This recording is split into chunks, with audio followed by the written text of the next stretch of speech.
con nuestra clínica diaria y se trata de laboratorio clínico. Hoy tenemos como invitada a la doctora Marisol de Vera de Venezuela, una colega de hace tiempo muy conocida por mi persona y que me ayudó mucho en mis inicios en la práctica de equina, cuando estaba haciendo mi desarrollo profesional en el área de los aguacates. Ella, conociéndola un poco más a la doctora Marisol, tiene grado de médico veterinario en el año de 1985 en la Universidad Central de Venezuela, eh, grado de magíster en patología veterinaria también en la Universidad Central de Venezuela, es profesora del posgrado de medicina veterinaria también de la Universidad Central de Venezuela, es decir, es UCBista. Se desempeña laboralmente en el área de laboratorio clínico veterinario en el Hipódromo Nacional de Valencia, en Venezuela, en el Hospital Veterinario Daniel Cabello de la Universidad Central de Venezuela, y además tiene ejercicio privado en el Centro de Diagnóstico Veterinario El Limón en Maracay, Venezuela. Tiene diversos trabajos de investigación y publicaciones en el área de laboratorio clínico veterinario equino y pequeños animales. Bienvenida al equipo de Webinar Perú, doctora Marisol de Vera. La sala es totalmente suya. Gracias, encantada de esta invitación presentada por el doctor Elison Montilla de Webinar Perú, en este ciclo de Webinar Perú Cuarentena, en la última semana dedicada a la parte del laboratorio clínico veterinario, una herramienta importante dentro del respaldo que tiene el clínico en la evaluación de sus pacientes. El tema que vamos a desarrollar es las pruebas de laboratorio como recurso en medicina veterinaria. Específicamente nos vamos a enfocar en la parte de equinos. Es importante hacer la acotación de que la sangre interviene en casi todos los procesos bioquímicos y tiende a mantener un ambiente interno estable. De manera de que muchas respuestas son uniformes y no específicas. Eso quiere decir que los diferentes cambios patológicos pueden producir la misma respuesta. Esta colación va porque debemos conocer y tener familiaridad con los mecanismos que se implementan fisiológicos y fisiopatológicos en las diferentes pruebas de laboratorio que utilizamos como recurso. De manera de que podamos nosotros en cada uno de los casos únicos e irrepetibles poder acercarnos lo más posible a la realidad clínica del paciente. Hay aspectos relacionados con el muestreo que debemos considerar porque van a impactar directamente en las evaluaciones tanto de hemograma como de química sanguínea. Estos aspectos a manera general son que la muestra debe preferiblemente ser tomada en ayunas. Esto es válido para ambas evaluaciones, química sanguínea y hemograma. Y en reposo, o sea, evitar el estado de excitación que específicamente en el caso del equino y otras especies como el felino, impactan importantemente en el hemograma. La toma de muestras debe realizarse como rutina antes de iniciar un tratamiento. Esto nos permite tener un screening, un punto cero que posteriormente permita la evaluación de los tratamientos. Las muestras deben ser manipuladas correctamente, eso quiere decir que deben estar a una temperatura correcta y deben ser tomadas y mantenidas en un ambiente idóneo. Procesar las muestras antes de 12 horas de extraídas es otro factor importante y ya vamos a ver por qué. Y en la medida en que podamos enviar detalles clínicos relevantes, sobre todo si tenemos laboratorios que son llevados por médicos veterinarios, patólogos clínicos veterinarios, que puedan en un momento determinado tomar una decisión de alguna evaluación extra o alguna sugerencia que pueda ser de ayuda al clínico. Con respecto a la toma de muestras específicamente para el hemograma, sabemos que debemos utilizar anticoagulantes. El tubo de elección es el tubo con tapa morada, es una presentación universal que tiene un anticoagulante denominado EDTA, etiliamino tetracetato, que provoca una o evita la coagulación por una quelación del calcio. Este es el anticoagulante idóneo por varios factores, uno de los cuales es que preserva la morfología celular en la mayor expresión. Además de eso, es importante que consideremos el estado hídrico del paciente. Recordemos que la toma de muestra para hemograma específicamente no es una evaluación de urgencia, es preferible estabilizar hídricamente a un paciente y posteriormente realizar la toma de muestra. ¿A qué se debe a esto? Si el paciente está deshidratado, si el ejemplar está deshidratado, se va a elevar la relación sangre-anticoagulante. Es decir, voy a tener mayor cantidad de sangre y menor cantidad de anticoagulante. Esto me va a generar una coagulación de la muestra. De hecho, la principal causa de coagulación de una muestra post-extracción es por un estado de deshidratación de un ejemplar o de un paciente. Si la muestra es insuficiente, es decir, si tenemos un tubo contentor que lleva un volumen determinado y por alguna razón decidimos tomar una muestra muy pequeña, quiere decir que va a disminuir la relación sangre-anticoagulante. Es decir, voy a tener mucha cantidad de anticoagulante y poca cantidad de sangre.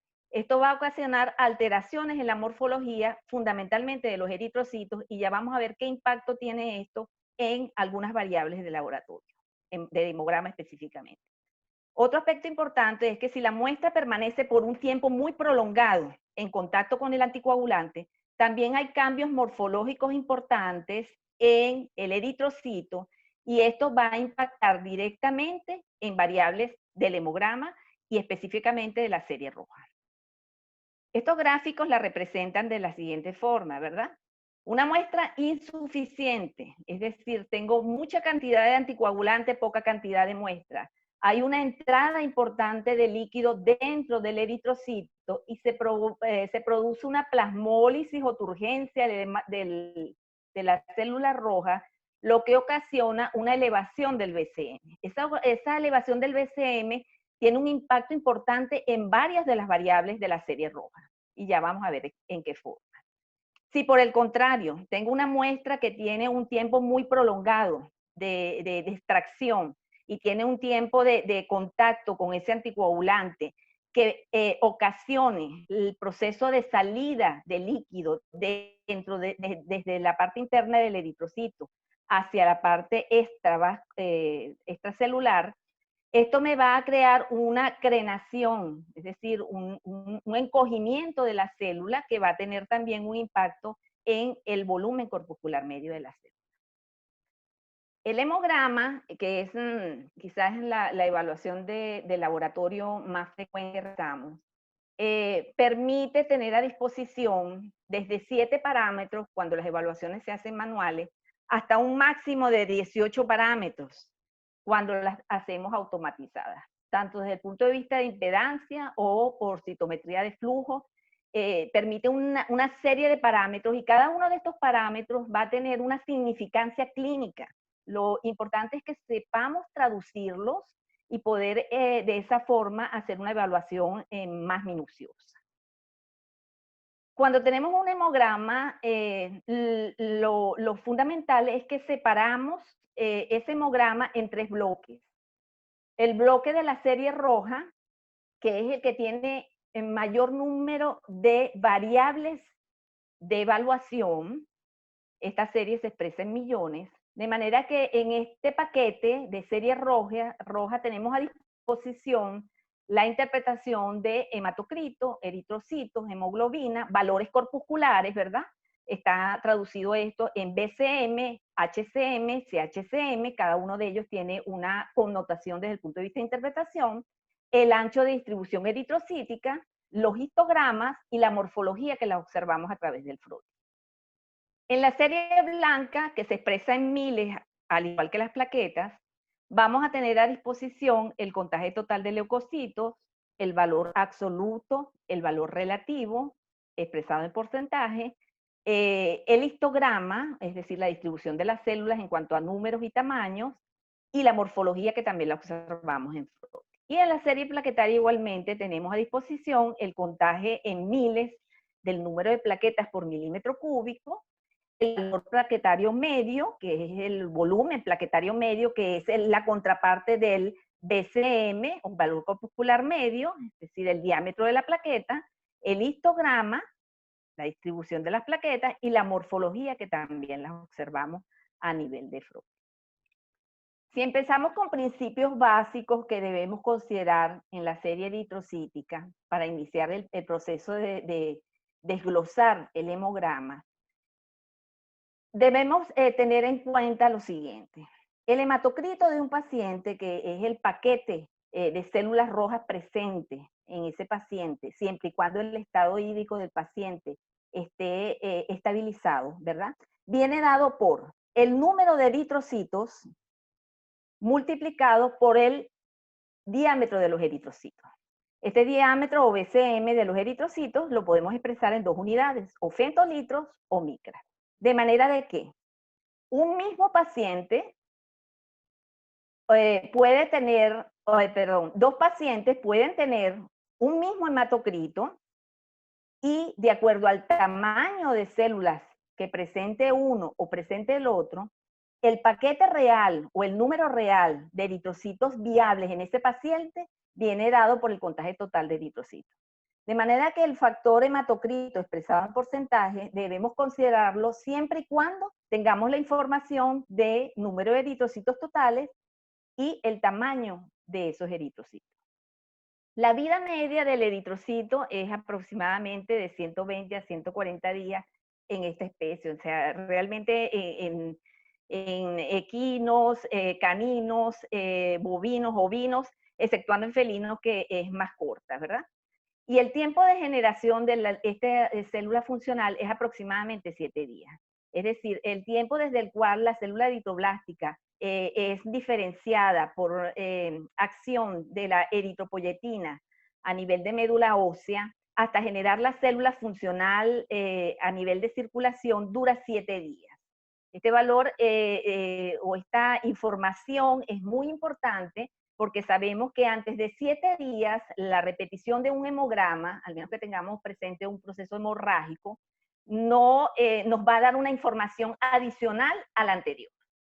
Este tiempo de generación de 7 días transcurre 5 días en médula ósea y aproximadamente 2 días en circulación. En el caso del equino, el BCM es aproximadamente de 40 a 50 femtolitros o 4 a 5 micras. Eso es un rango que puede variar, pero lo importante es que es una célula pequeña, al igual que ocurre con el felino, el ovino, el bovino, el caprino, y a diferencia del canino y el humano. De manera de que tenemos que considerar esta información porque cuando hacemos evaluaciones de hemogramas en equipos que no están calibrados para las diferentes especies, es decir, no son de usos veterinarios, en especies como en el caso del equino u otras especies que tienen eritrocitos pequeños, nos va a ocurrir una subestimación de estos eritrocitos y una sobreestimación de plaquetas, porque los equipos van a traducir que estas células pequeñas son posiblemente macroplaquetas y las une al grupo plaquetario. De manera que hay errores importantes que debemos considerar cuando trabajamos con especies de volúmenes corpusculares pequeños en equipos no veterinarios. En el caso del canino no hay ningún problema porque el tamaño del eritrocito del canino es muy similar al del humano. ¿Cuándo se altera la eritropoyesis? La eritropoyesis no es más que el proceso de formación de un eritrocito funcional a partir de una célula blástica, eritroblasto, que ocurre fundamentalmente por la acción de una hormona no dializable que se genera o se sintetiza a nivel renal y que actúa a nivel de médula ósea. Este proceso de generación ya dijimos que dura aproximadamente 7 días, de acuerdo a 3 o 4 divisiones mitóticas que ocurren a lo largo de este proceso de diferenciación. ¿Cuándo se altera la eritropoyesis? Hay dos situaciones en las cuales se altera la eritropoyesis. Cuando hay una reducción de la masa eritrocítica sin alterar el estado hídrico del paciente, eso se denomina anemia. o cuando hay un incremento de la masa eritrocítica sin alterar el estado hídrico del paciente, y eso se denomina policitemia. Hay otras causas fisiológicas asociadas a la reducción de la masa eritrocítica que tenemos que tomar en cuenta. Ejemplo, cuando estamos a final de la gestación, por redistribución, tenemos una reducción de la masa eritrocítica desde el punto de vista relativo. Cuando utilizamos tranquilizantes o sedaciones, que también hay una redistribución a nivel de ciertos órganos como el vaso esplénico, ocasionando procesos de anemias relativas, y también hemólisis durante la extracción, cuando tenemos muestras hemolizadas que a veces no le damos importancia. Bueno, eso es una cantidad de eritrocitos que se han perdido y va a contribuir entonces a reducir las variables evaluadoras de la eritropoyesis en el hemograma. De igual forma, la sobrehidratación me va a ocasionar estados anemizantes post-extracción y las coagulaciones parciales, que tenemos que considerarlas a la hora de hacer las evaluaciones en laboratorio, tener mucha prudencia en la evaluación de las muestras antes del paso a través de los equipos. ¿Cómo se hace la clasificación de las anemias? Cuando hay una reducción de la masa eritrocítica sin alterar el estado hídrico del paciente, hay dos formas de clasificar las anemias. Tenemos que considerar la posibilidad de poder ubicarnos dentro de la evaluación si la anemia es regenerativa o si la anemia es poco regenerativa. Hay especies, cosa que no ocurre en el equino, donde hay unas variables que se pueden cuantificar y permiten en una forma mucho más objetiva diferenciar entre las anemias regenerativas y poco regenerativas.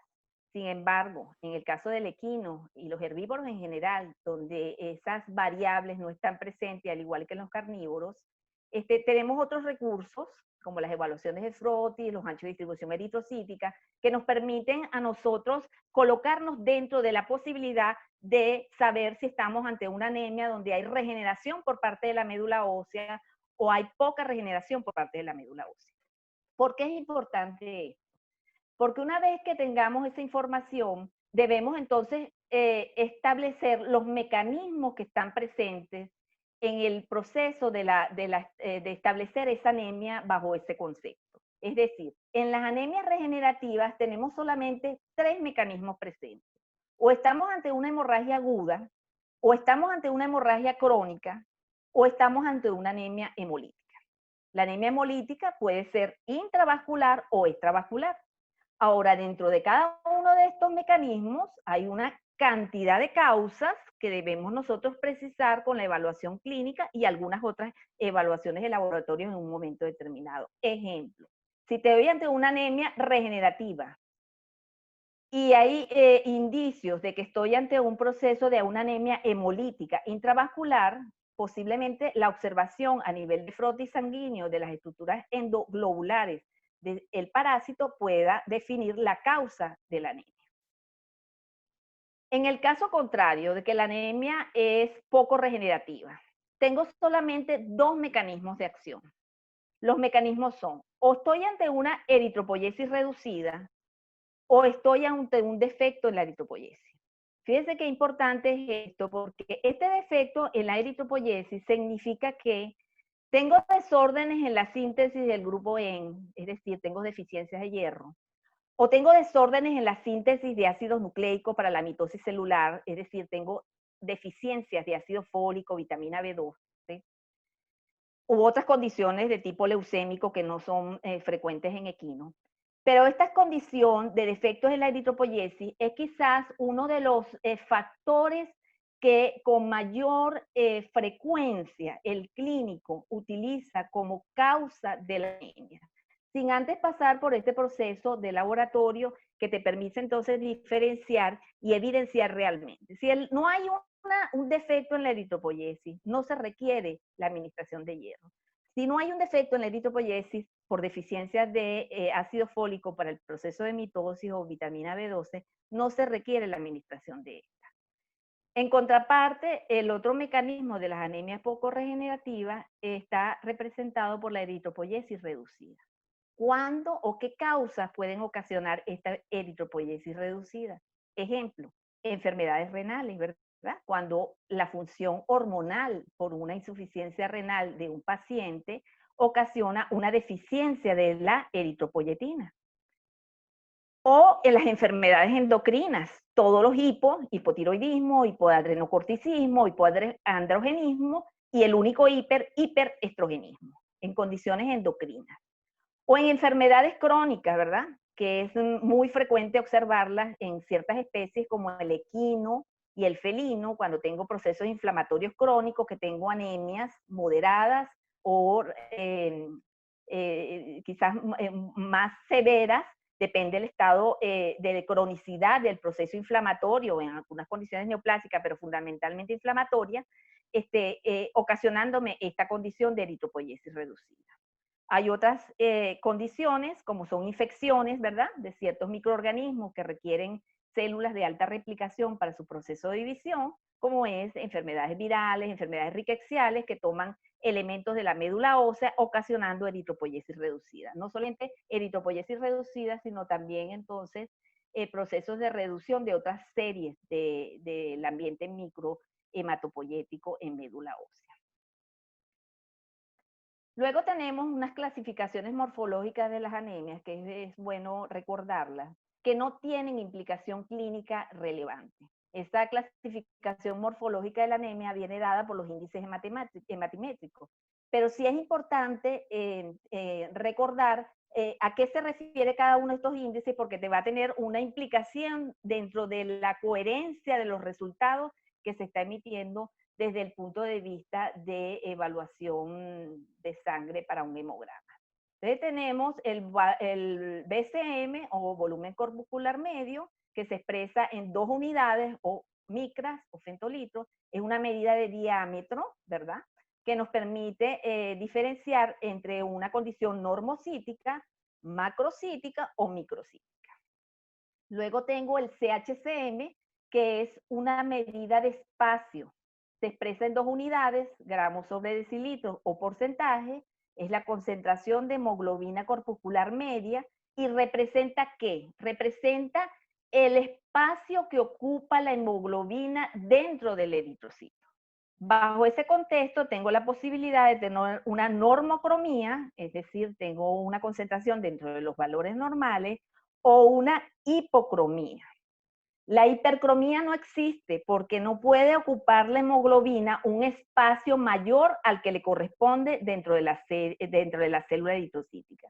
De manera que el término policromasia está relacionado fundamentalmente al grado de inmadurez de la célula inmediata antes de formar la célula funcional eritrocítica, que es el reticulocito.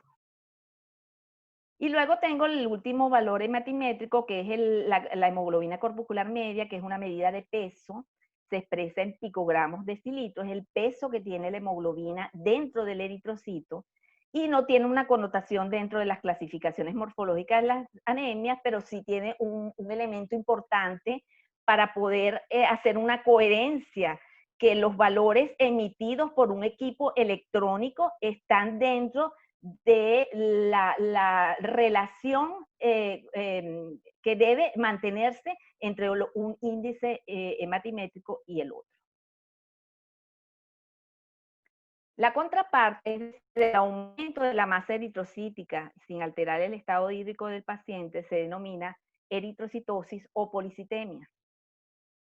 En el caso de ciertas especies como felinos y equinos es importante la clasificación. ¿Por qué? Porque tenemos unas policitemias relativas, ¿verdad?, que vienen dados por contracciones esplénicas que son capaces de generar hasta un aumento del 20, 30, 40% del eritrocito en una forma transitoria. Esto se ve especialmente en ciertas especies como el equino y el felino, y estados de deshidratación que también me van a ocasionar policitemias relativas por reducción del volumen hídrico del paciente.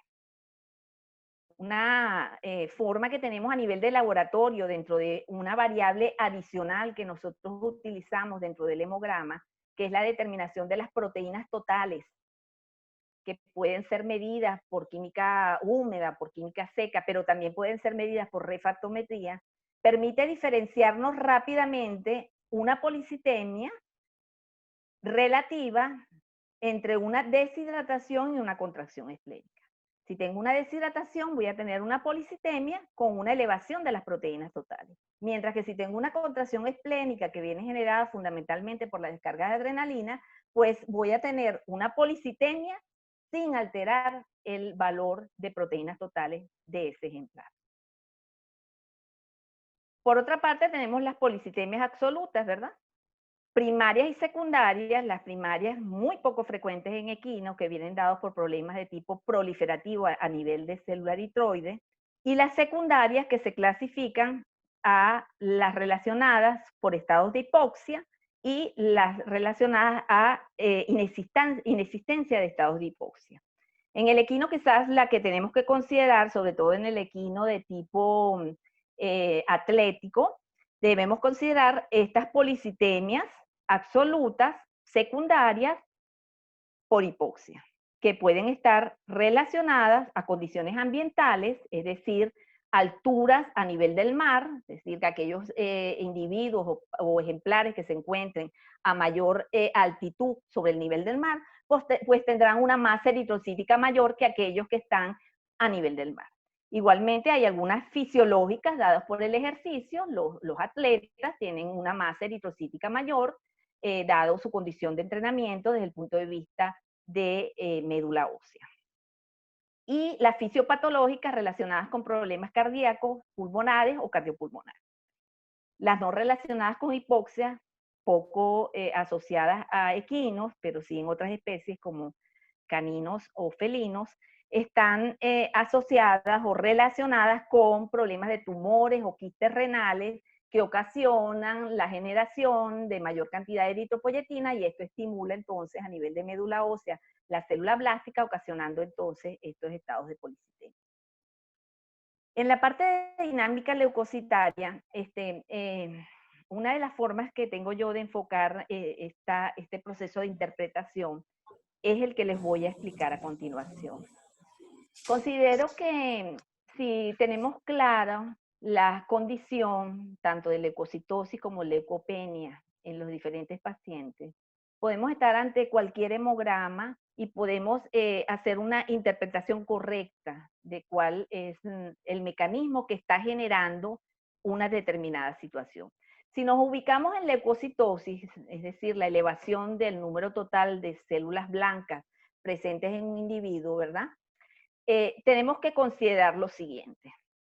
Hay un ambiente hematopoyético que se encuentra a nivel de médula ósea, que un microambiente que está subdividido en poblaciones celulares, ¿verdad?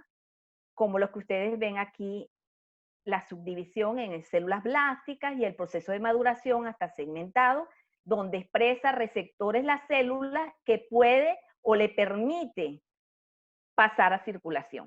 Luego, en circulación, que es la única que podemos nosotros determinar desde el punto de vista del laboratorio, tenemos dos pools. Tenemos un pool marginal y tenemos un pool circulante. La información que genera el hemograma es solamente el pool circulante. Pero lo interesante de esta situación es que cuando tenemos un número determinado de células blancas en el pool circulante, ese mismo número de células va a estar a nivel de pool marginal. Y este total de pool circulante y marginal va a ser el mismo número de células o población celular que vamos a conseguir en el microambiente hematopoyético, en la parte de segmentado, bandas, metamielocitos, células blásticas, mielocitos, promielocitos, célula blástica, promielocito, mielocito. Esta situación es interesante porque bajo ese contexto podemos decir que las leucocitosis se presentan solamente por tres mecanismos. ¿Cuáles son esos tres mecanismos? O estamos ante una descarga de adrenalina. ¿Qué ocasiona esa descarga de adrenalina? ¿Por qué en una descarga de adrenalina voy a tener un abultamiento del pool circulante que lo voy a evidenciar en el hemograma? Porque hay un proceso de demarginación. Hay una demarginación de la población celular que se encuentra a nivel de las células endoteliales, ya con su expresión de receptores, tanto de la célula leucocitaria como del receptor que está en la célula endotelial. Esa célula demargina por acción de la adrenalina y abulta en forma transitoria ese contagio celular. Fíjense ustedes que los pools a nivel de médula ósea no sufren ninguna alteración, es decir, no hay factores de estimulación de colonia, no hay mediadores químicos que se generen y se sinteticen para generar mayor número de células por demanda, simplemente hay un proceso de redistribución. Igual ocurre con la parte de esteroides. Cuando hay una descarga de esteroides endógeno o hay una administración de esteroides exógeno en un individuo, hay dos mecanismos que se activan y que ocasionan estas leucocitosis propias de aumento de esteroides, que es el denominado leucograma de estrés, ¿verdad? Que hay una leucocitosis por neutrofilia, por monocitosis, con linfopenia y eosinopenia. ¿Por qué ocurre? Bueno, ocurre porque hay un proceso de demarginación parcial, no tan marcado como adrenalina, pero como cuando hay descargas de adrenalina, y además de eso se une otro factor, que es la estabilización de las membranas. ¿Qué ocurre con esto? La célula neutrofílica, que es la célula que marca la dinámica leucocitaria, es una célula que tiene un tiempo de duración en circulación de aproximadamente 6 a 12 horas. Luego pasa tejidos y ahí dura varios días actuando desde el punto de vista de su función. Cuando hay una estabilización de estas membranas por efecto de esteroides, estas células no pasan a la velocidad que deben pasar a tejido y como la vida media en sangre es tan corta, de horas, comienzan a acumularse. Y es lo que observamos también que en leucogramas de estrés muchas veces vemos hipersegmentación, es decir, envejecimiento de las células, porque a medida que la célula polimorfonuclear es más segmentada, quiere decir que es más vieja, está más envejecida, y esas células comienzan a retenerse a nivel de circulación, abultando el contagio total por un proceso de estabilización por efecto de esteroides. Cuando se suprime esto, comienza a estabilizarse este leucograma. Las otras dos condiciones que ocasionan leucocitosis, que es la que siempre esperamos, es por procesos de inflamación aguda o procesos de inflamación crónica. Fíjense que en descarga de adrenalina o esteroides endógenos o exógenos no hay un proceso de redistribución importante dentro del microambiente de médula ósea. Mientras que cuando hay una demanda de células blancas, marcadas la dinámica fundamentalmente por la célula polimorfonuclear, que es la que marca la dinámica por número presente dentro del contagio total de leucocitos,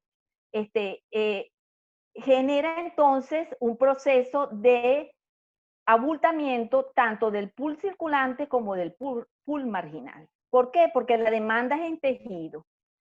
Estos pools o microambientes a nivel de médula ósea van a sufrir una alteración porque hay factores bioquímicos que se generan, se sintetizan en el complejo sistema inmunológico de lo que es inmunología primaria, que trae como consecuencia la generación de mayor número de células, aumento de las mitosis de las células por demanda a nivel de tejido. Este proceso puede estar marcado por condiciones agudas o crónicas. En la contraparte, que es la leucopenia, tenemos una reducción del número total de leucocitos, ¿verdad? Y de igual forma tenemos 4 mecanismos implícitos. Generalmente la leucopenia la asociamos a granulopoiesis reducida, ¿verdad? ¿Cuándo hay granulopoiesis reducida? Granulopoiesis reducida hay cuando hay elementos que suprimen la velocidad de mitosis de las células a nivel de médula ósea, de la célula mieloide, a nivel de célula médula ósea. Ejemplo, enfermedades virales, enfermedades rickettsiales, parásitos a nivel de médula ósea, ¿verdad? Micosis a nivel de médula ósea, o procesos de cambios de la estructura de médula ósea, mieloptisis, mielofibrosis, ocasionan esas granulopoyesis reducida. Pero también se nos presentan leucopenias cuando tenemos una excesiva demanda tisular. ¿Qué quiere decir esto? Cuando tenemos bacterias productoras de superantígenos o toxinas muy potentes en un individuo, o cuando tenemos extensiones de tejidos con mucho compromiso desde el punto de vista de procesos inflamatorios sépticos, ejemplo, en equino, una peritonitis. Una leucocitosis comienza en un paciente para luego trascender a una leucopenia. Es decir, la producción que está exacerbada a nivel de médula ósea tiene un proceso de consumo masivo en tejidos donde es requerido para su utilización. Desde el punto de vista de pronóstico en un paciente, una leucocitosis que transcurre hasta una leucopenia tiene un pronóstico o un peor pronóstico, un pronóstico más reservado que una leucocitosis que se mantiene bajo ese contexto y no hay un proceso de inversión de leucocitosis a leucopenia. Luego tenemos las pseudoneutropenias, donde los microambientes a nivel de médula ósea no se mueven, pero hay un proceso de marginación masiva, al contrario de lo que ocurría a nivel de la adrenalina, descarga de adrenalina, donde hay una demarginación, aquí hay un proceso de marginación. Hay un proceso de marginación del pool circulante hacia el pool marginal en forma transitoria, y una de las causas que ocasiona esta condición de pseudoneutropenia son los estados de shock. Una condición shock traumático puede ocasionarnos entonces una leucopenia por una pseudoneutropenia, y aquí nuevamente le damos el puesto número 1 al neutrófilo como la célula que marca la dinámica leucocitaria, ocasionado por un proceso de marginación masivo transitorio.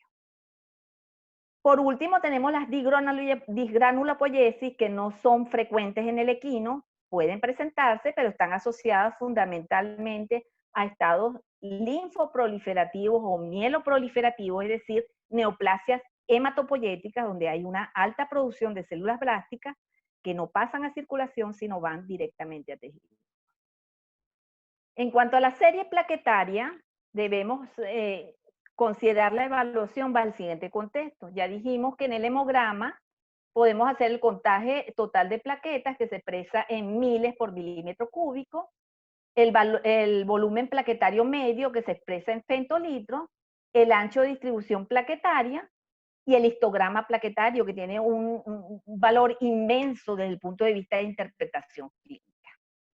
¿Cuál es la vida media de una plaqueta? La vida media de una plaqueta, es importante conocer esta información porque clínicamente nos permite saber cuál es la distancia que yo tengo que tener entre una evaluación y otra para ver el proceso de regeneración o génesis o efecto de tratamiento en una determinada patología en un paciente.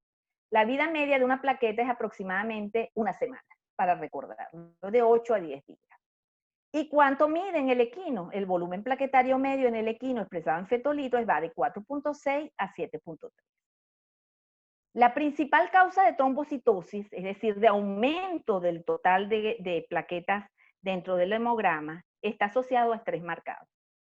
Se observa con mayor frecuencia en algunas especies, como es el caso del equino, el caso del felino, donde podemos encontrar millones de plaquetas por milímetro cúbico, ya no miles, sino entran millones de plaquetas por milímetro cúbico asociado a un estrés marcado del animal durante la extracción de la muestra.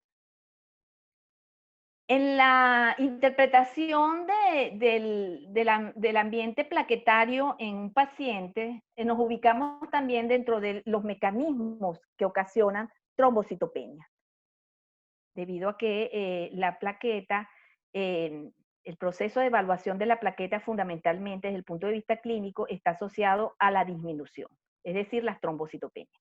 La principal causa de trombocitosis es estrés marcado y la otra causa de trombocitosis es problemas de tipo proliferativo a nivel de la serie megacariocítica, situaciones que son bastante frecuentes. Entonces, las plaquetas se evalúan desde el punto de vista de reducción. ¿Cuáles son los mecanismos que están implícitos? O hay una hipoproducción por parte de la médula ósea, es decir, no se están produciendo por parte de la médula ósea por diferentes índoles, o hay un cambio de estructura a nivel de médula ósea por melofibrosis y mieloctisis, o hay parásitos a nivel de médula ósea como células rickettsiales o condiciones virales que están reduciendo la serie megacariocítica. Pero los otros mecanismos son que se producen, pero se destruyen a nivel de circulación, o se están consumiendo a nivel de circulación. Entonces, los tres mecanismos son hipoproducción, destrucción, que puede ser por causas inmunomediadas, y consumo, ¿verdad? Por patologías asociadas a defectos en la coagulación intravascular diseminada, para dar un ejemplo, o defectos endoteliales, como ocurre en ciertas patogenias de ciertos parásitos endoglobulares, como es el caso de las babesias, ¿verdad? O otros hemoparásitos que su patogenia fundamentalmente es en la célula endotelial. Y esto ocasiona un consumo importante de la plaqueta a nivel de circulación. Se produce, pero la reducción viene dada por el consumo. Hay que tener cuidado con esta condición de trombocitopenias por agregación plaquetaria post-extracción. Hay ciertas especies donde está reseñada, pero eso uno rápidamente puede hacer la diferenciación con la evaluación de Frotis, que la agregación plaquetaria post-extracción esté ocasionando trombocitopenias falsas en un individuo, en un paciente, y generalmente, bueno, viene dado por el simple contacto de la sangre con el EDTA, puede generar en algunos pacientes esta condición de agregación plaquetaria post-extracción. Luego tenemos el ancho de distribución eritrocítico, que quizás para algunos clínicos sea una condición de poca familiaridad, pues, o ciertos hemogramos no le dan la importancia que en un momento determinado puede darnos esta información. ¿Qué es el ancho de distribución eritrocítica? El ancho de distribución eritrocítica es el que se denomina RDW y es una medida electrónica del grado de anisocitosis o heterogenicidad en el volumen eritrocítico, es decir, en el BCM del paciente, en el volumen corpuscular medio. ¿Qué información puede darnos esta condición? Esta condición, esta variable, ¿qué información puede darnos esta variable? Esta variable es de suma importancia porque nos vamos a ubicar dentro de un principio fisiológico de que a nivel de médula ósea, las células que son eyectadas de la médula ósea, por condición general en las tres series, son células de mayor tamaño. Tanto la serie roja, la serie blanca o la serie megacariocítica, la célula recién salida de médula ósea es una célula de mayor volumen. De manera de que la condición de tener una heterogenicidad, es decir, tamaños de diferentes índoles que me dan RDW fuera del rango normal, que en el caso del equino es de 14 a 18, se expresa en porcentaje, ¿verdad? Situaciones donde tenemos RDW por encima de 18, que indica que tenemos heterogenicidad en los BCM de ese individuo, de ese paciente, ¿verdad? Eso me está indicando que tengo una respuesta de médula ósea posiblemente mantenida desde el punto de vista de reposición de células rojas en circulación. Mientras que el caso contrario, donde tengo RDW por debajo del rango o dentro del rango, me está indicando que tengo homogenicidad en los valores corpusculares medios. Es decir, el tamaño de las células es homogéneo. ¿Cómo sabemos cuál es el tamaño que predomina? Entonces nos vamos al BCM, que nos indica la variable de índice matemático en la unidad que se esté expresando, femtolitro o micra, y vamos a determinar el promedio del tamaño de la célula que predomina dentro de esa población eritrocítica. Luego tenemos los histogramas, que también están a disposición en los equipos electrónicos, tanto de citometría de flujo como de impedancia, ¿verdad?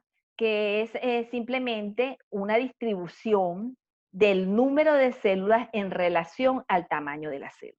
Eso también es de importancia desde el punto de vista de interpretación. Y esos histogramas los vamos a ubicar dentro de las tres series, para la serie blanca, para la serie roja y para la serie megacariocítica. Entonces tenemos el número de células en función de la distribución del tamaño de la célula. La normalidad en la distribución hacia una curva gaussiana nos está indicando normalidad desde el punto de vista de la condición de distribución de esa célula.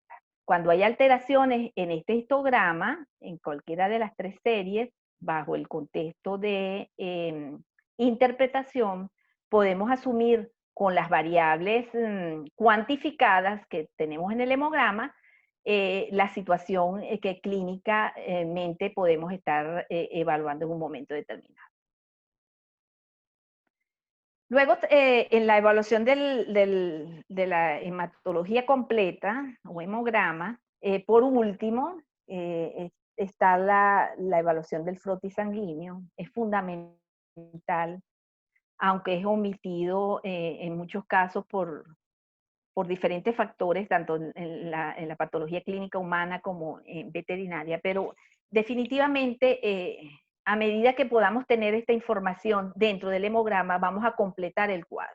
En la evaluación de frotis, bueno, simplemente, bueno, nos ubicamos dentro de cada una de las series, ¿verdad? Serie roja, serie blanca o serie plaquetaria, y vamos a observar en estas series cómo es la morfología de las células, cómo es el patrón de distribución de las células, cuando observamos inclusiones o corpúsculos presentes asociados a estrés oxidativo o asociados a condiciones de parásitos endo o exoglobulares, ¿verdad? O condiciones de inmadurez de la serie roja, como son los cuerpos de Howell-Jolly, o la presencia de metarubricitos, ¿verdad? Que son células inmaduras que no deben estar en circulación y pueden estar asociadas a una hematopoiesis extramedular por una condición de demanda de oxígeno en esos pacientes, ¿verdad? Esta situación se refleja y puede en un momento determinado ser el elemento que pueda darnos la condición que se esté ejecutando en un paciente desde el punto de vista de anormalidad. En la serie blanca igualmente, pues tenemos la evaluación de los diferentes tipos de células presentes, ¿verdad? Las células granulocíticas, que es el polimorfo nuclear, en su proceso de maduración, o células inmaduras presentes en circulación, otras células granulocíticas como son el eosinófilo, que especialmente en el equino pues tiene una prominencia de gránulos que lo diferencia del resto de las especies, ¿verdad? El basófilo igualmente, otra de las células granulocíticas que no se consigue con frecuencia, pero cumple una función a la hora de ser contado y determinado fuera de los valores normales, que generalmente de 0 a 1, ya un mayor número puede darnos una información asociada al proceso de hipersensibilidad o ciertas reacciones a parásitos metoasuarios, de manera de que la distribución de estas células, que debe estar en correlación a la distribución de las células que me da el diferencial por parte del equipo, y la distribución que va a tener en el histograma, pues termina de completar la evaluación desde el punto de vista morfológico, ¿verdad? Además de eso, tenemos las mononucleares, que como ustedes saben, los linfocitos, y los monocitos, que también son contentores de parásitos en su citoplasma. En el equino, bueno, Ehrlichia risticida no la tenemos en el país aparentemente, pero es otro de los parásitos endoglobulares presentes en la serie blanca, que puede dar una información, además del proceso de reactividad de los monocitos, que es el proceso de autofagocitosis citoplasmática, que puede generarse por diferentes condiciones.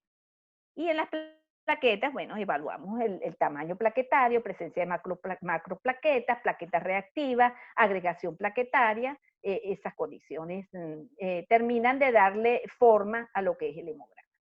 Bueno, yo aquí tengo varios casos a manera de rápidamente quizás poder traspolar la información que hemos estado conversando al respecto en el caso del equino, ¿verdad? Entonces, esto es un hemograma eh, eh, realizado por un equipo de ven ustedes que hay una serie de variables que permite diferenciar la información en tres grandes bloques. La serie blanca, ¿verdad? La serie roja, que es el que tiene el mayor número de variables, y la serie plaquetaria. Cada uno de ellos con sus histogramas o distribución de células en relación al tamaño de la célula con respecto al número de células. ¿Cómo hace uno la interpretación desde el punto de vista de análisis de laboratorio? Pues la hace por bloques, no solamente la parte de hemograma, las químicas sanguíneas también las maneja uno en bloques. O sea, el grado de alteración asociado al hemograma que está presente en una determinada serie marca el punto de inicio de la interpretación.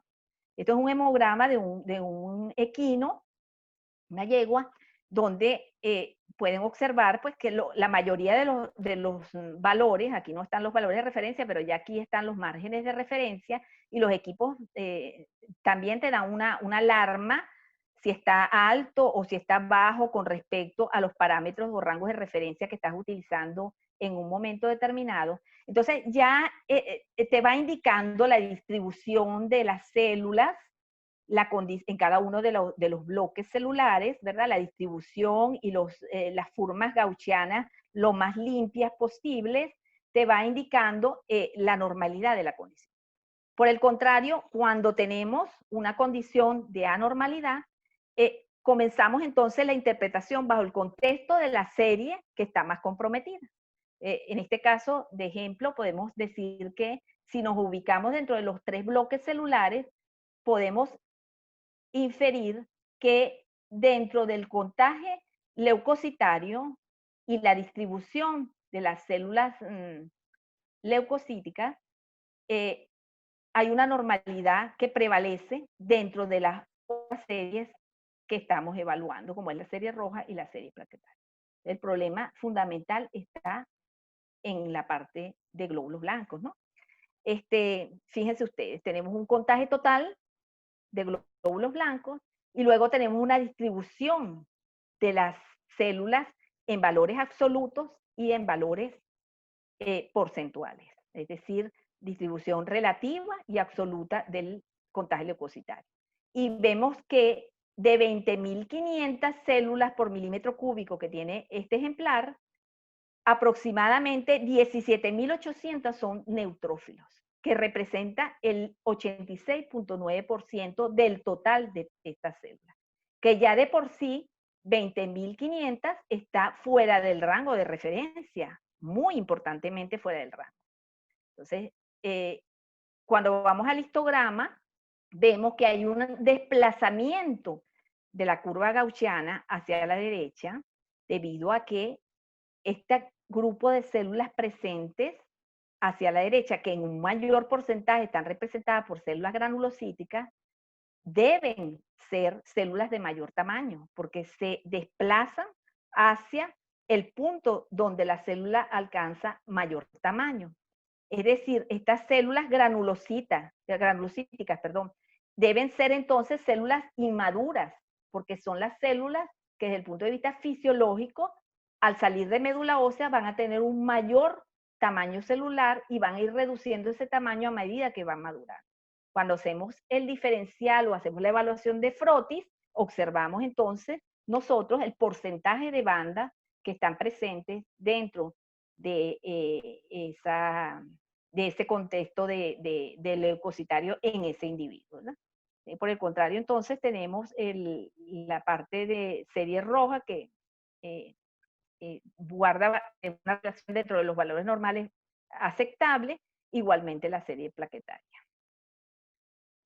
En este caso, de este otro ejemplar, igualmente. Pues, entonces tenemos una situación donde rápidamente, si nos ubicamos dentro de la serie que tiene la mayor alteración desde el punto de vista de cuantificación y de distribución,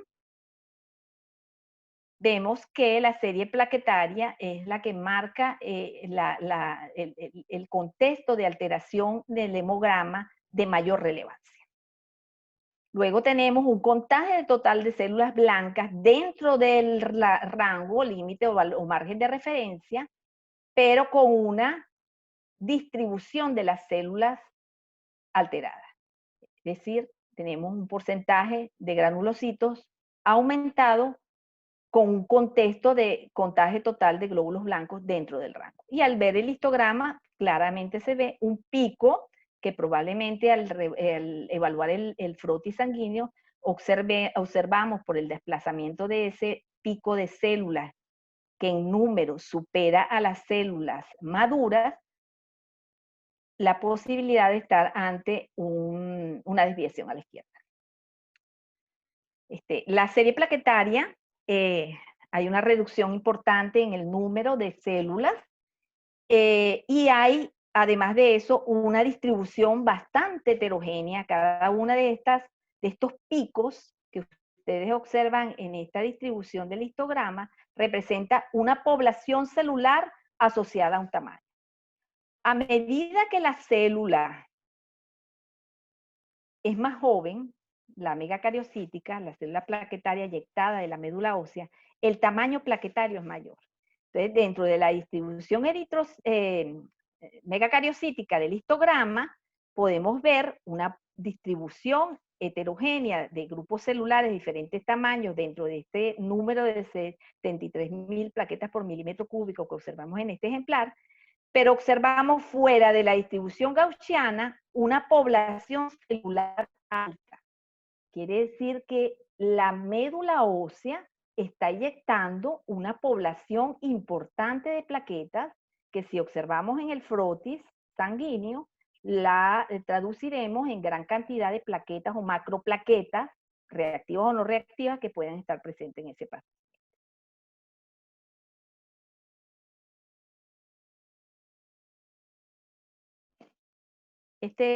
Último caso, de igual forma, tenemos dos condiciones o dos bloques celulares con alto compromiso.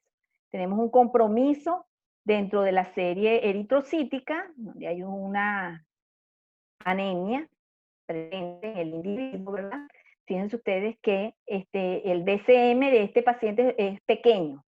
Es un BCM dentro del rango que va hacia el límite inferior, o sea, de 36 a 55 en el rango de 43 femtolitros, ¿verdad?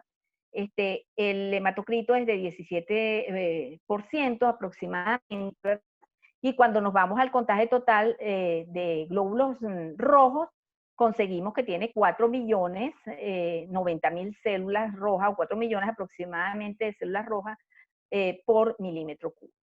Entonces, es importante aquí hacer la evaluación no solamente desde el punto de contexto de hematocrito, porque fíjense, siendo una célula pequeña y sabiendo que el hematocrito viene dado por la multiplicación o por el factor de evaluación del tamaño del eritrocito en proporción al número de eritrocitos presentes, si vemos el contexto de hematocrito per se, notamos que el proceso anemizante parece ser mucho más marcado si lo evaluamos en comparación a el contenido total de células rojas.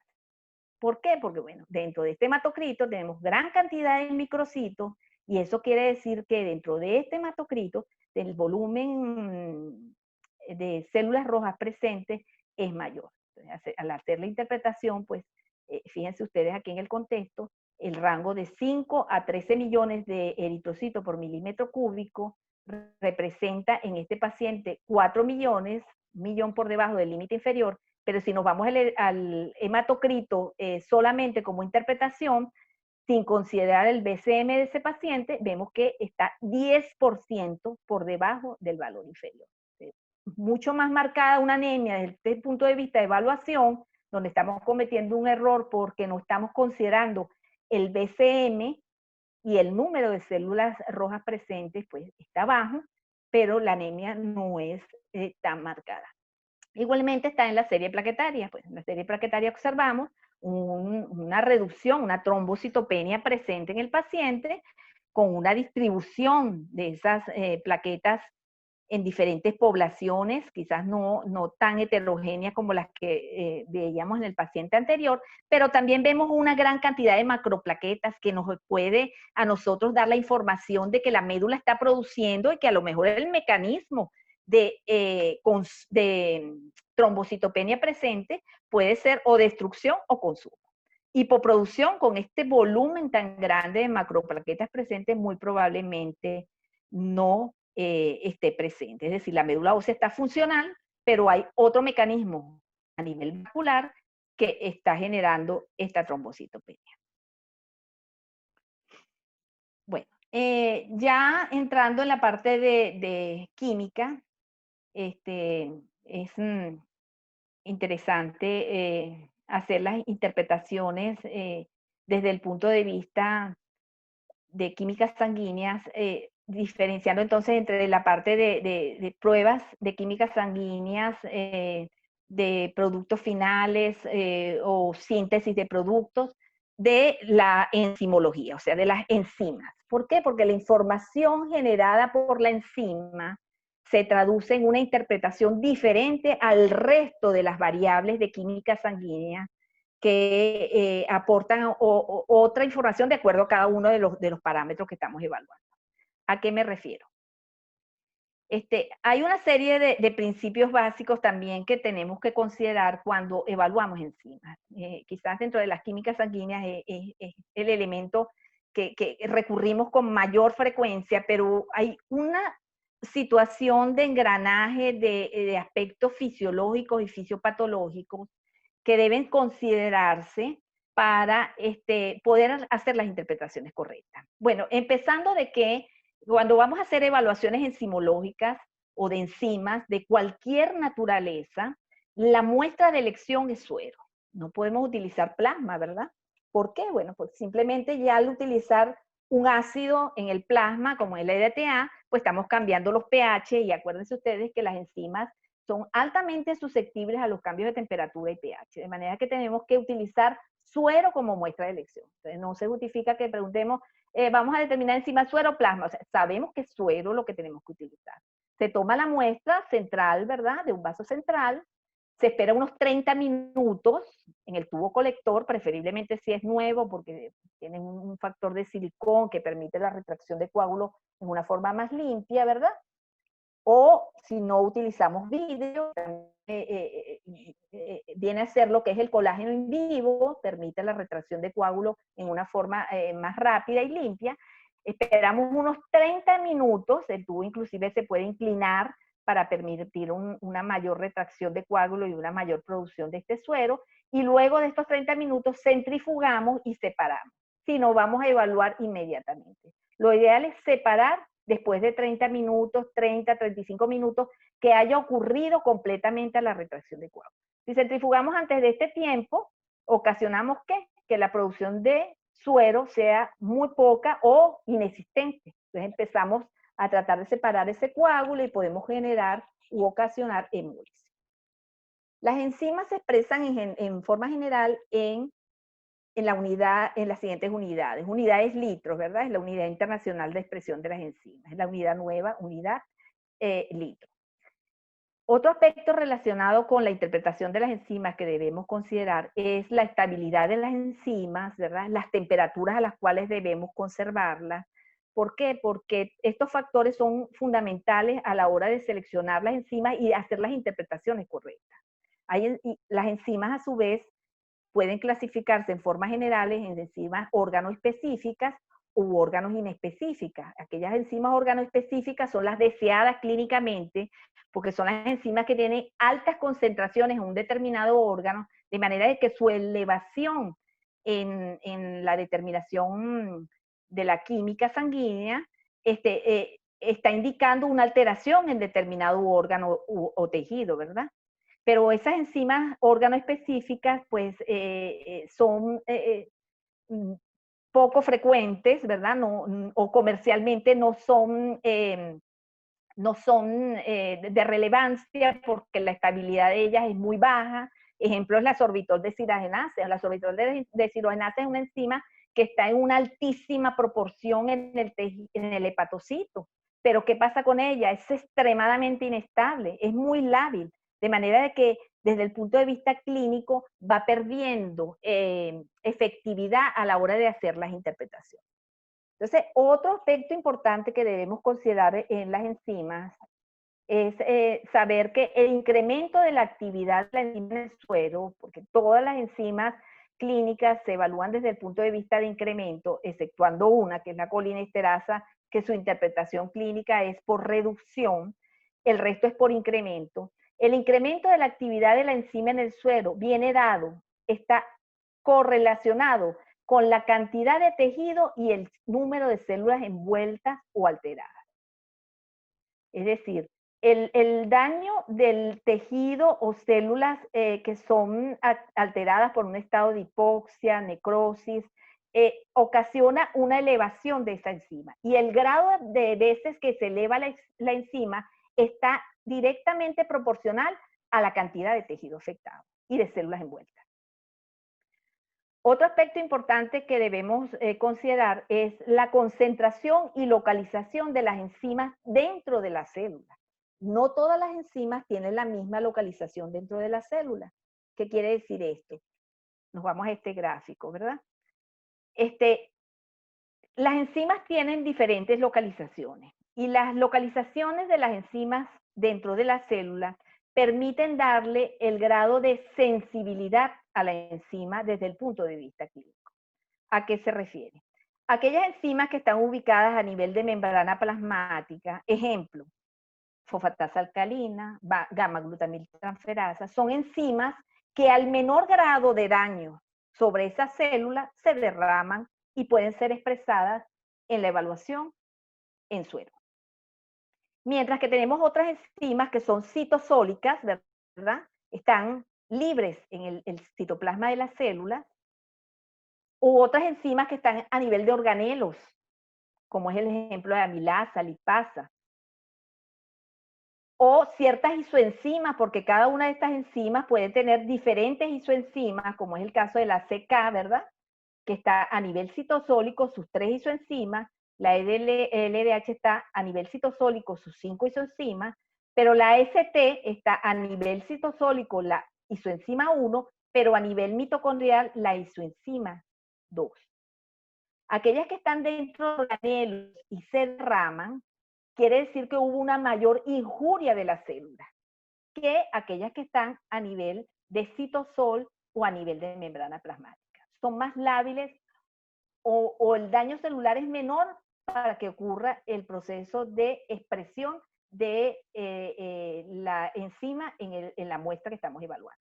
Ejemplo de eso podemos poner las transaminasas o antiguamente denominadas transaminasas, que es la aspartato aminotransferasa y la aminotransferasa, que hacemos la salvedad que la ALT en el equino no tiene utilidad clínica, ¿verdad? ¿Por qué? Porque la vida media es muy corta, de manera de que no se justifica evaluar ALT o a la aminotransferasa en equino, pero sí la ST, ¿verdad? Que es una marcadora de célula hepática y es una marcadora también de célula musculoesquelética y cardíaca en el equipo. Entonces, si tenemos la evaluación en un paciente determinado, no necesariamente equino, nos ponemos dentro de otra especie donde sí se justifica ALT y AST para poner el ejemplo, y solamente en ese paciente se encuentra elevado la ALT y la AST está dentro de los valores normales. Quiere decir que el daño celular no es tan importante como otro paciente donde tenemos la ALT elevada y la AST elevada. Hubo un daño donde se comprometió el derramamiento de enzimas citosólicas y también la ruptura o injuria de la estructura mitocondrial, que indica que hubo un daño de mayor injerencia en ese paciente y el pronóstico y la evaluación clínica de ese paciente es de mayor compromiso que una donde solamente se está derramando una enzima más externa, más hacia membrana plasmática, hacia citosol. Y por último, en la enzimología podemos entonces también tomar en cuenta el proceso de excreción de las enzimas. Las enzimas son excretadas o por desnaturalización en circulación y posterior excreción biliar o por filtrado glomerular. ¿Cuáles son filtradas a través del riñón y son excretadas a través del riñón? Solamente aquellas que tienen pesos moleculares bajos. Ejemplo, amilasa y lipasa. De manera que si yo tengo un paciente con una falla renal, puedo hacer un paneo bioquímico en ese paciente y conseguir, por supuesto, los marcadores de filtración glomerular alterados y puedo conseguir la amilasa y la lipasa elevada también. Pero no por daños a nivel pancreático, sino por procesos de compromiso en el proceso de excreción de esa enzima. Entonces es importante estos puntos considerarlos a la hora de hacer las interpretaciones. Eso conlleva que específicamente ubicando dentro de los equinos, ¿verdad? Esto es un perfil de salud equino. Estas son las químicas de paneo rutinario que me dan una evaluación completa en el equino de los órganos y tejidos asociados a las patologías más frecuentes, ¿verdad? Dentro de estas, fíjense ustedes, tenemos una enzima, fosfatasa alcalina, otra enzima, AST o la antigua GOT, otra enzima que es la creatina quinasa, llevamos 3, otra enzima que es la gamma-glutamiltransferasa, 4, y la quinta enzima, lactato desidrogenasa. Entonces, de la gran cantidad de enzimas en los 3 metabolitos existentes, cada uno de estos puntos representa una acción enzimática para generación de un nuevo metabolito en el metabolismo de glúcido, en el metabolismo de proteína o en el metabolismo de ácidos grasos, ¿verdad? Lipídico. Muy pocas son de utilidad clínica por diferentes factores, ¿verdad? Como entre los cuales los que mencionaba, la estabilidad, la especificidad en determinados tejidos u órganos, la ubicación dentro de la célula, el grado de excreción. Eso permite que muy pocas enzimas, dentro de la gran cantidad de enzimas que actúan a nivel de los 3 metabolismos en cada una de las células de la economía, muy pocas enzimas son utilizadas clínicamente. Esas muy pocas enzimas tenemos que conocerlas a la perfección, pues son muy pocas para no tener todos los detalles que necesitamos para darle la mayor fuerza a la hora de hacer una interpretación. Entonces las químicas sanguíneas en general, estas 14 químicas sanguíneas que formarían entonces el perfil de salud para equino, estarían representados en el orden que les voy a nombrar. Proteínas totales y fraccionadas, entonces determinamos proteínas totales por la química que estemos utilizando, por la metodología química que estemos utilizando, determinamos albúmina y por diferencia vamos a obtener las globulinas y obtenemos entonces la relación albúmina-globulina que tiene un peso importante dentro de la interpretación. Ya vamos a ver en forma general cómo podemos evaluar. 2 enzimas aquí, fosfatasa alcalina y aspartato aminotransferasa, o vías biliares, hepatocito, ¿verdad? Niveles de calcio, creatininquinasa, marcadora musculoesquelética, también de otros tejidos, tejido nervioso, cardíaco, pero aquí nos estamos ubicando dentro de las patologías más frecuentes en esta especie. Creatininquinasa, marcadora musculoesquelética.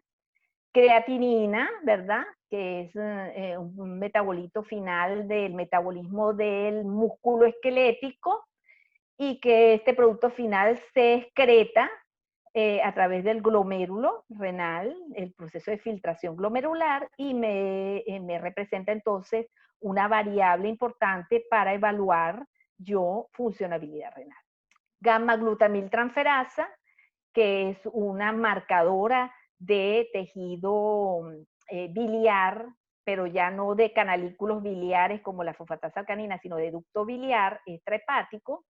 Globulinas, que hablamos que era la diferencia entre el fraccionamiento de las proteínas totales en albúmina y globulina, glucosa, metabolismo lipídico y funcionabilidad del tejido pancreático, y también una marcadora importante de esteroides endógenos y exógenos en el equino. Deshidrogenasa láctica, otra marcadora en equinos importante del músculo esquelético junto con la creatinina quinasa y la aspartato aminotransferasa, que cada una de ellas tiene una vida media diferente, ya vamos en forma general a hablar de esto. Un metabolito final del proceso de degradación del grupo M, que es la bilirrubina, que me va a marcar la capacidad de captación, conjugación y excreción del tejido hepático y biliar en el equino. El nitrógeno ureico en sangre, que puede expresarse en forma de BUN o en forma de urea, y tiene diferentes valores de referencia, no es lo mismo, aunque desde el punto de vista de interpretación es simplemente el proceso de extracción a nivel de glomérulos renales. Y bueno, ya hablamos de las proteínas totales.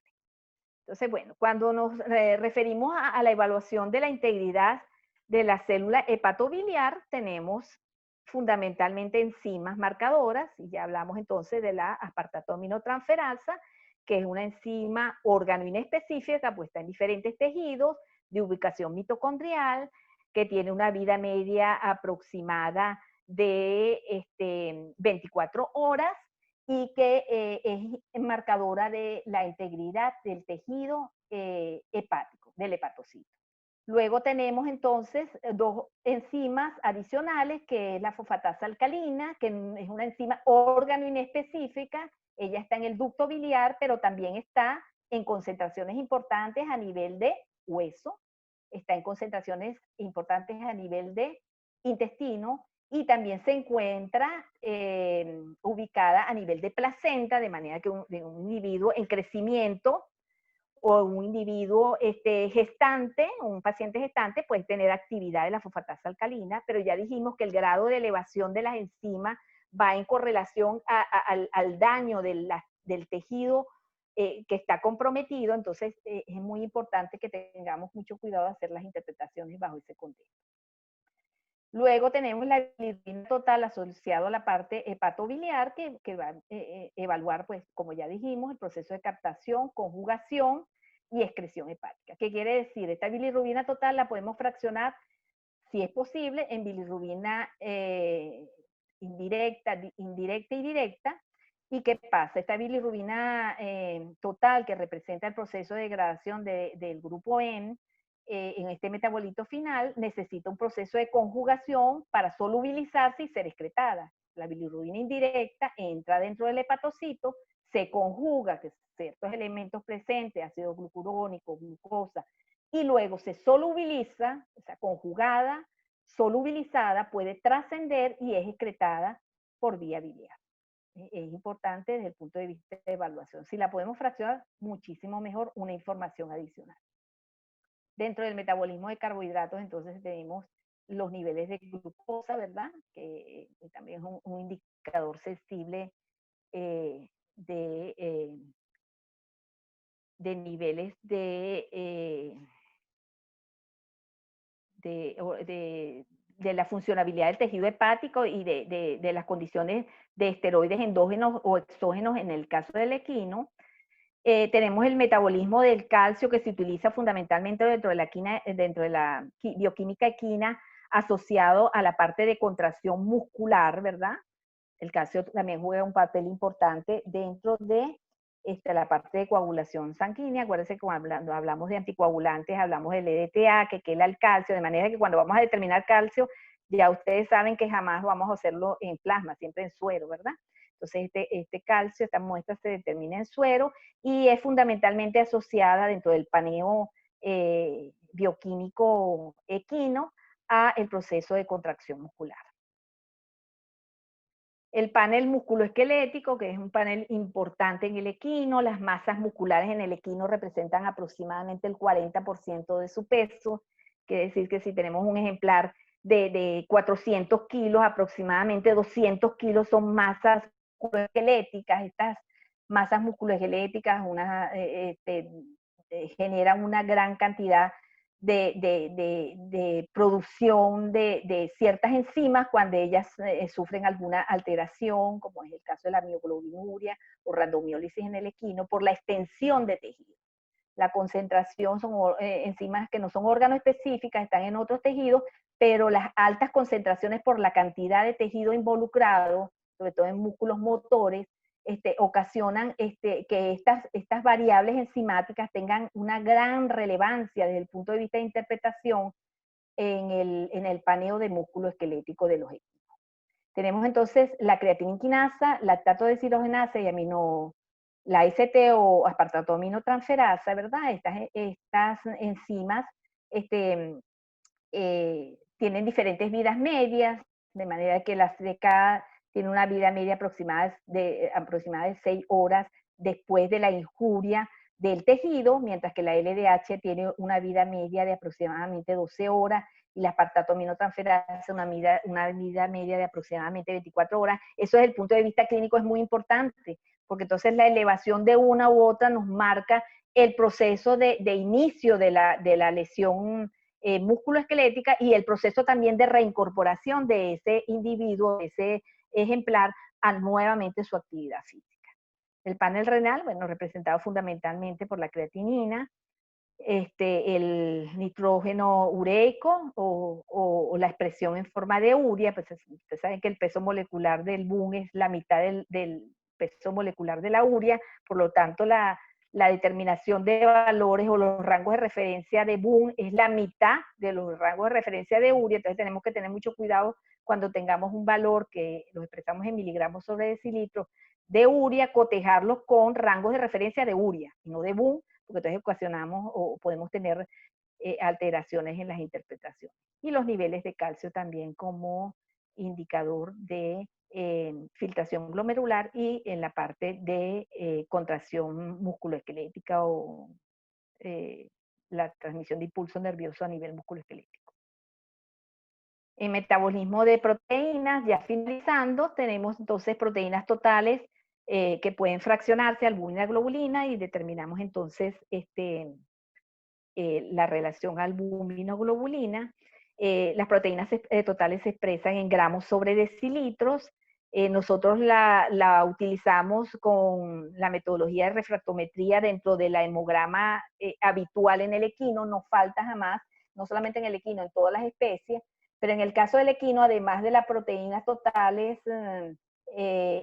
por refractometría dentro del hemograma, también hacemos determinaciones de fibrinógeno. Fibrinógeno es una proteína también en menor porcentaje que la albúmina y la globulina, se expresa en miligramos sobre decilitro, a diferencia de las proteínas totales que es gramos sobre decilitro, y este fibrinógeno, que es factor 1 de coagulación y es una proteína de fase aguda también, es un excelente indicador de inflamación y reparación de cavidad específicamente pleural en el caso del equino. De manera que por ser un excelente indicador como proteína de fase aguda, la utilizamos también de manera de rutina o dentro de nuestro panel de hemograma en todas las muestras que procesamos. Bueno, y por último, el lactato en plasma como indicador de la condición atlética del paciente, del ejemplar equino en entrenamiento, ¿verdad? Es una variable importante, aunque desde el punto de vista clínico también tiene mucha relevancia, solamente para recordar a nivel de músculo esquelético, sabemos que el proceso de degradación de la glucosa con generación del piruvato, si las tensiones de oxígeno no son las adecuadas, este piruvato no va a entrar en el ciclo de Krebs, sino que por la acción de la enzima LDH, que ya la hemos mencionado, va a generar el lactato. Este lactato está directamente relacionado a un estado de deficiencia de oxígeno a nivel tisular, de deuda de oxígeno en el atleta, de acuerdo al estado de entrenamiento que pueda presentar en un momento determinado. Entonces, esta condición de metabolismo anaeróbico se evalúa con la determinación del lactato en plasma. Las causas del incremento del lactato son fundamentalmente asociadas a la condición de perfusión, ¿verdad? De oxígeno a nivel de tejidos, entonces altamente predictivo desde el punto de vista de pronóstico en condiciones de hipovolemia, sepsis, ¿verdad? Y los shocks también cardiogénicos, y lo utilizamos en otras especies para hacer evaluaciones de pronóstico en pacientes que presentan determinadas condiciones clínicas. En animales en ejercicio pueden ser utilizados como un elemento evaluador del estado de condición de entrenamiento de ese ejemplar. Los valores de referencia están expresados aquí para el caso del equino. Se expresa esta variable lactato que se determina en plasma y tiene unas condiciones específicas de toma de muestra que deben ser mantenidas para preservar la autenticidad del valor que estamos generando. Se expresa en milimoles litro. Bueno, espero haya sido explícita la presentación, y bueno, cualquier pregunta que tenga, con mucho gusto. Excelente charla. Muchas gracias, doctora Marisol. Excelente charla, doctora. Muy, muy buena. ¿Está ahí, doctora? Sí, aquí estoy. Ah, Muchísimas gracias, doctora. Un poco larga. Tremenda charla. Sí. No, pero interesante. Yo estaba conectadísimo, ¿no? Okay. qué enchufada está Es lo importante. Ahí, doctor, yo creo que pasamos a las preguntas. Sí, claro. Por allí creo que está la doctora María José ya entre nosotros. Doctora, ella es parte del grupo de equipo de Webinar Perú. Tuvo unos compromisos previos a la charla y no pudo darle la bienvenida. Por aquí creo que está. Sí, Sí, ¿verdad? Creo. está. Sí está la doctora. Doctora, Ok. en realidad un placer conocerla. Le mando un Gracias, abrazo. gracias. Igualmente. Muchísimas gracias por acompañarnos y ser parte de este equipo, este proyecto tan bonito Excelente. académico. Le agradecemos muchísimo. Gracias, gracias. Yo me siento complacida. Un fuerte abrazo desde Perú, doctora. Gracias. Vamos a Igualmente. empezar un poquito las preguntas que tenemos. A la par, doctora Linson, creo que pueden ir empezando con el Zoom mientras yo me alineo en Facebook. Perfecto. Voy a hacer la primera pregunta, doctora. Me preguntan, protocolo para la expresión fraccional de fósforo en orina. Nosotros no hacemos determinación de fósforo en orina. Estamos haciendo proteína creatinina en orina, determinadas condiciones, sobre todo glomerulopatía. Pero fósforo en orina no estamos haciendo determinaciones. O sea, habría que revisar qué protocolos hay. No las hacemos de rutina. Okay, muchas gracias, Fósforo sérico sí, bueno, y una de las relaciones calcio-fósforo es una de las determinaciones importantes en ciertos grupos etarios, en el caso del equino. Fósforo en orina no realizamos. Ok, muchas gracias, doctora. El doctor Manolo de Colombia pregunta, ¿qué recomendaciones tienes para muestreo clínico de equinos con posible diagnóstico de consumo de glucósidos cianogénicos como el ácido cianhídrico? No oí bien. Vuelve a repetir. Ajá. Ok, ¿qué recomendaciones tiene para muestreo clínico de equinos con posible diagnóstico de consumo de glucósidos cianogénicos como el ácido cianhídrico? Casos de toxicidad tampoco evaluamos. Nosotros trabajamos solamente con la parte clínica. No hago esas determinaciones. Ok, gracias, doctora. Para la determinación de hiperparatiroidismo nutricional secundario, ¿qué nos puede recomendar? Bueno, en ese caso la evaluación de la hormona paratiroidea es una de las posibilidades, ¿verdad? Hay protocolos asociados a esa condición. Determinaciones también fósforo a nivel sérico, pero determinaciones de PTH es una de las evaluaciones que nosotros en un momento determinado realizamos cuando hay alteraciones de paratiroidismo de tipo nutricional. Ok, gracias, doctora. La colega Vanessa Cifuentes de Colombia, ¿al cuánto tiempo recomienda realizar hemograma de control en pacientes con transfusión de sangre? De acuerdo a la condición que esté generándose. Si la anemia es de tipo regenerativo asociado a hemólisis intra o extravascular, y podemos definir la causa de la hemólisis si es de tipo inmunomediado, que no es frecuente en equino, pero sí frecuente en otras especies, la determinación del próximo hemograma debe ser inferior al tiempo establecido de generación de células, que es aproximadamente 7 días. De manera que nosotros lo hacemos en un término medio alrededor de 4 días después de instaurado el tratamiento. El resto de las evaluaciones después de 7 días. Ok, gracias, doctora. La doctora María José tiene algunas de Facebook Live. Así es. Acá tengo en realidad un mensaje de parte de... Permítame un segundito. Ya. De parte del doctor Dani Orozco desde Guadalajara, y le pregunta qué indica, qué nos puede decir acerca del lactato en el plasma, qué indicaría. El lactato de deshidrogenasa es una enzima, o lactato, ¿me está hablando de lactato o de la enzima lactato de deshidrogenasa? Lactato. Sí, lactato, doctora. Ajá. Sí, lactato es un indicador del grado de perfusión del tejido, del grado de oxigenación del tejido, o sea, es el metabolismo anaeróbico, evalúa el metabolismo anaeróbico a nivel de tejido, de manera de que su condición está asociada a una condición de hipoperfusión a nivel tisular.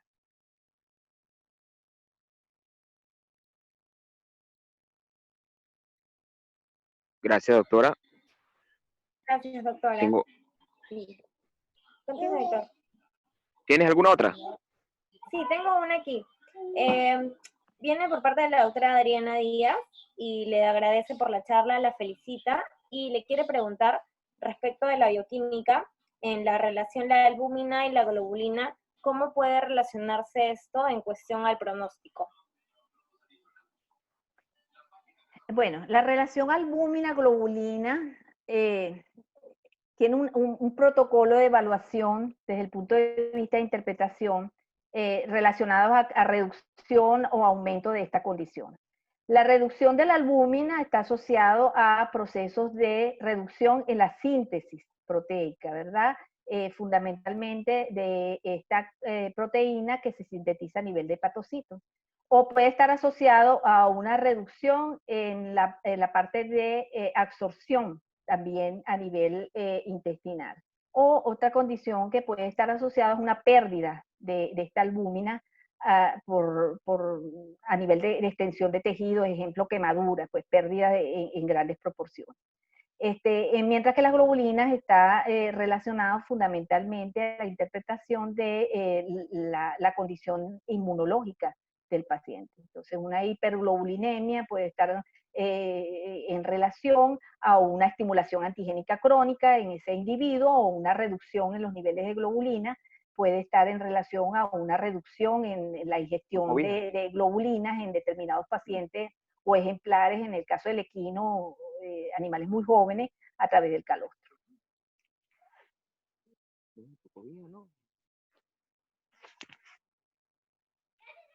Muchas gracias, doctora. Doctora Elinson, ¿puede continuar con las preguntas de WhatsApp? Claro, doctora. El colega Martín López de México pregunta, o hace una referencia para después una pregunta. La literatura reporta que el caballo no produce reticulocitos, salvo muy raras ocasiones, y que uno de los parámetros para hacer diagnóstico de anemia no regenerativa es hacer hemograma seriado. ¿Tiene experiencia al respecto? Sí, efectivamente, la reticulocitosis, pues en el caso de los herbívoros en generales no se presenta como un indicador, que es una variable muy importante para evaluar el grado de regeneración de una anemia, así como ocurre en otras especies de carnívoros, por ejemplo, caninos, felinos, ¿verdad? Sí, la evaluación de seriada puede en un momento determinado dar un parámetro también con un cierto grado de subjetividad del grado de regeneración. Pero tenemos otras variables como las que indicamos, que es el RDW del paciente, el BCM del paciente, que asociado del ejemplar en un momento determinado, asociado entonces a el grado de eyección o frecuencia de eyección por parte de médula ósea. Entonces, son variables que se utilizan junto con los hemogramas seriados en el caso de aquellos pacientes que la reticulocitosis no es un elemento indicador de grave regeneración de médula. Gracias, doctora. Tengo una pregunta de Vanessa Cifuentes de Colombia. En neonatos, ¿al cuánto tiempo podemos tener resultados predictivos en hemograma y química sanguínea? En neonatos puedes comenzar a tomar la muestra desde el día 1, pero tienes que saber que el factor edad contempla valores de referencia para cada uno de los grupos etarios, sobre todo animales muy jóvenes, en correlación a animales de ya superiores a los 15 días. De manera que hasta los 15 días aproximadamente, el individuo tiene determinados valores o tamaños celulares que posteriormente van a reducirse, sobre todo en la serie roja, y nuevamente se estabilizan a lo largo de los 8, 12 meses para alcanzar los valores propios de la especie. Estos tiempos varían de acuerdo a la especie, pero en el equino es así. Los animales jóvenes, después de 15 días, tienen BCM en las series eritroides mucho más pequeños que los animales adultos. Pero en animales neonatos, hasta 15 días, esos BCM son de volúmenes macrocíticos, son células macrocíticas. Ok, gracias, doctora. Otra pregunta tengo por aquí. Desde su experiencia, los procesos metahemoglobinémicos, ¿cómo pueden alterar el cuadro hemático? La metahemoglobina, bueno, es una fracción que puede ser utilizada para monitorear estados de hiperglicemia en el paciente, ¿no? La determinación de esta fracción. No sé en qué términos la está enfocando el colega. La determinación de metahemoglobina.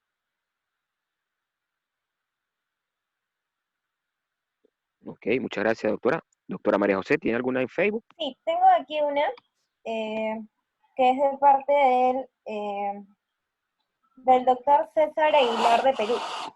Y le pregunta, ¿cómo puede indicar cómo plantear un protocolo de pruebas de laboratorio para hacer seguimiento a un postoperatorio de cirugía intestinal equina?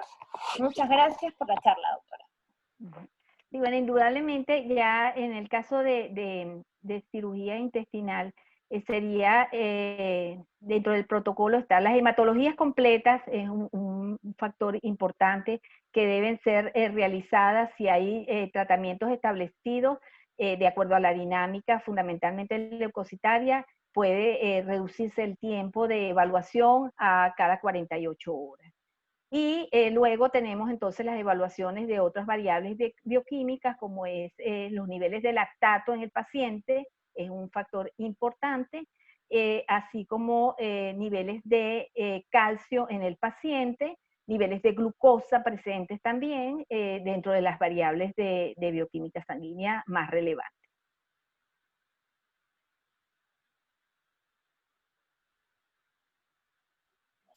Ok, muchas gracias, doctora. ¿Alguna otra, doctora María José? Me parece, sí, es la última, en la cual le pregunto por qué indicaciones nos puede dar acerca de un perfil en el cual tengamos una monocitosis muy marcada, elevada. El aumento de los monocitos y el grado de alteración morfológico de los monocitos, o sea, de procesos degenerativos, autofagocitosis, puede estar en relación a procesos antigénicos crónicos, ¿verdad? Es una célula altamente fagocítica y recordemos que en el caso del monocito, él dura aproximadamente 3 días en circulación y luego pasa a tejidos para cumplir el proceso de maduración. O sea, el monocito circulante es una célula inmadura que posteriormente va a pasar a circulación a formar la célula final, que es el macrófago, que en tejido dura aproximadamente 12 días. De manera que monocitosis están altamente relacionadas con procesos antigénicos crónicos.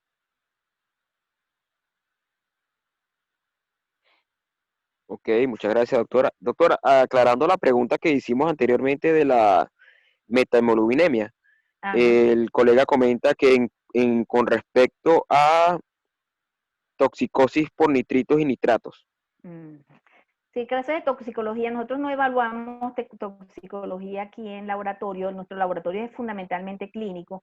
No tenemos experiencia con la parte toxicológica. Sin embargo, bueno, sí es importante una serie de elementos, de variables de laboratorio asociadas a condiciones de intoxicaciones, pues, tanto por metales como por toxinas biológicas. No lo hacemos de rutina. Ok, muchas gracias, doctora. No hay más preguntas, así que de esta manera estamos cerrando la charla del día de hoy, doctora Marisol. La doctora María José le va a hacer la despedida por haber participado en nuestra charla. De verdad, muy agradecido por su apoyo, por su Gracias. colaboración, y de verdad que me hace recordar aquellos años que hablábamos por teléfono por tanto tiempo, ¿no? Conversando de todas estas pruebas que hacíamos en nuestras revisiones, que de verdad que uno revive esos momentos tan llenos de tanto fruto. Entonces la dejo con la doctora María José. Adelante, doctora María Gracias, José. muy amable. Gracias. En realidad, un placer enorme tenerla en el equipo de Webinar Perú. Es un muy, muy grato tenerla en el equipo.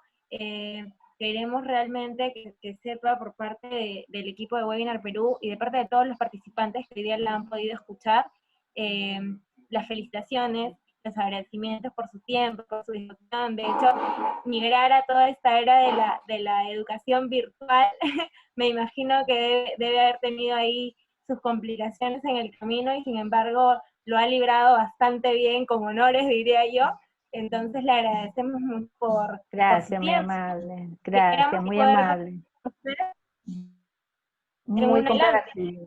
Gracias. Igualmente muy complacida en poder participar y muy agradecida por la invitación. Entonces, doctora, ¿podríamos contar con usted para alguna ponencia más adelante? ¿Cómo no? A ¿Cómo no? ella le encanta comprometerlos. Entonces, genial, doctora, le agradecemos muchísimo, le mandamos un abrazo, agradecemos a todos los participantes que han podido estar el día de hoy con nosotros en la última semana de webinar consecutivo. Les mandamos un abrazo, muchísimas gracias y feliz noche para todos. Feliz noche. Feliz noche, doctora. Hasta luego. Feliz noche a Gracias. todos. Hasta luego. Hasta luego. Chao. Hasta Adiós. luego. Chao.